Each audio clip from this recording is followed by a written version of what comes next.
Viral sopir truk ngaku diadang dan dianiaya preman di Bandar Lampung. Diduga gegara Rp300.000. Beredar di media sosial sebuah video yang memperlihatkan seorang sopir truk bernama Rofi mengalami tindakan premanisme saat melintas di Bandar Lampung. Peristiwa tersebut terjadi pada Sabtu, 10 Mei 2025, dan direkam oleh Rofi, lalu diunggah ke Facebook. Dalam video berdurasi 14 detik yang diunggahnya, terlihat seorang pengendara sepeda motor berhenti di tepi jalan, tepat di depan truk yang dikemudikannya.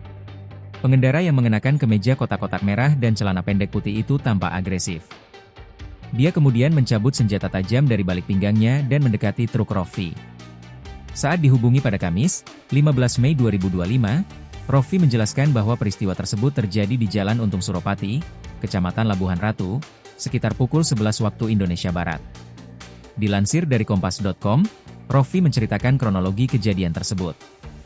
Ia melintas di Jalan Untung Suropati menuju Jalan Rabashid ketika tiba-tiba pelaku mengadang laju truknya dan marah-marah.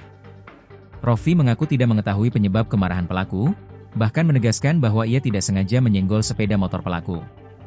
"Saya awalnya kurang tahu juga. Pas mobil saya lewat, tiba-tiba ngehalangin mobil," katanya. Setelah menghentikan kendaraannya, Rofi terkejut ketika pelaku mengeluarkan badik dan meminta uang sebesar Rp300.000. Dia lalu masuk mobil, minta uang Rp300.000, tambahnya. Ketika Rofi menolak memberikan uang, pelaku menjadi semakin emosional dan melakukan tindakan kekerasan dengan menampar leher dan dada Rofi. Rofi berharap pihak kepolisian segera menindak pelaku yang meresahkan para sopir truk di jalan tersebut.